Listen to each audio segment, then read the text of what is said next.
Today I'm going to be talking to you about one of the most common controversial social issues that goes on in our society today. I'm going to be talking to you about abortion. Now, I don't know if you know this, but now every 1 in 3 women in the United States has an abortion by the time that they're 45. In fact, in 2013, there was nearly 1 million abortions in the United States, which to me, that number is absolutely outrageous. And I'm here to give you a lot of information today about abortions. Now, there are two sides to having an abortion. There are the people that believe that abortions should be legal, who are pro-choice and believe that the woman should have a choice whether or not to terminate her pregnancy.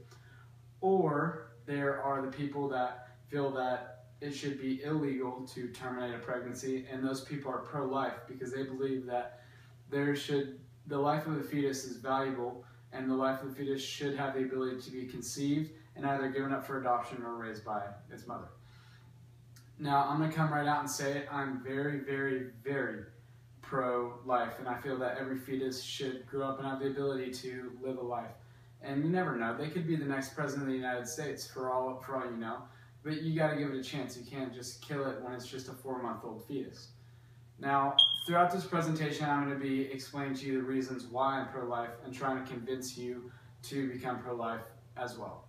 Now, to begin my presentation, I'm going to be showing you some images that I got from babycenter.com showing exactly what happens when a woman has an abortion. And these images show exactly what happens inside the uterus at that time. Now, as you can see right here, the body parts are grasped at random with a large foothead clamp. The body parts are pulled from the vaginal body and the vaginal canal. The remaining body parts are grasped and pulled out. The head is grasped and crushed in order to remove it from the vaginal canal.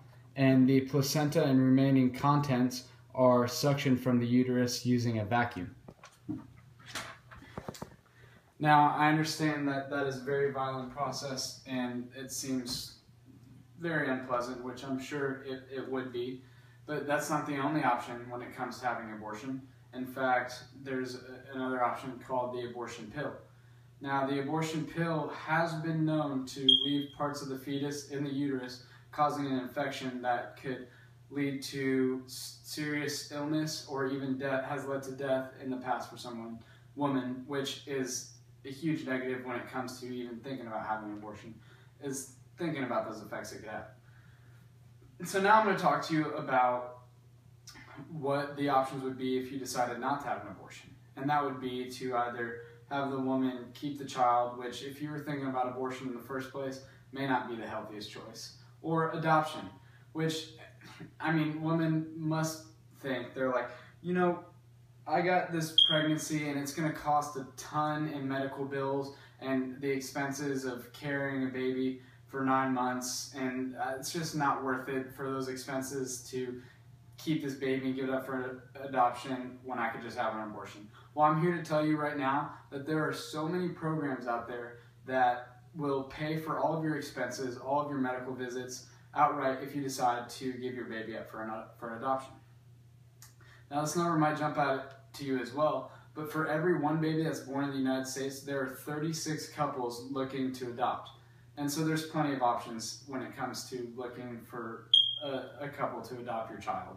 And there's also options for an open adoption where you can see your baby and keep up with your baby through pictures or Skype or anything like that.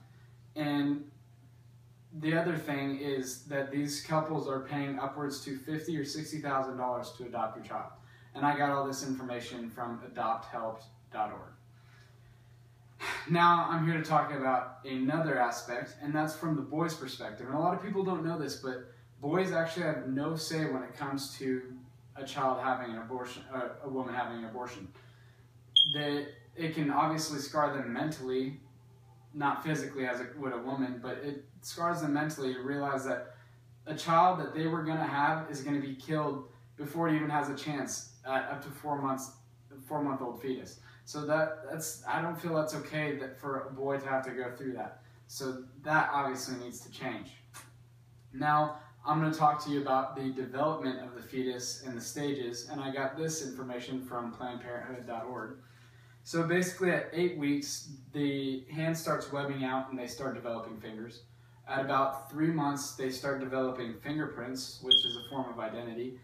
And they, at 4 months, which is the maximum that a woman can go to have an abortion, is a 4-month-old fetus.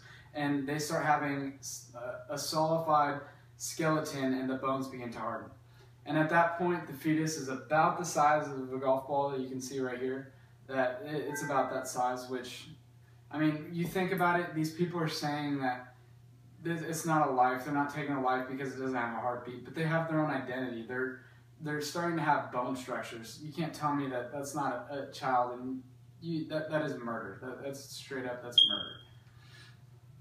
All right, now I'm going to talk to you about some of the mental issues that could be developed. The woman, she may not realize it right away, but she has to deal with so many mental issues, realizing that she killed what would be her child, or a child that she could have helped out one of these families that is unable to have a child.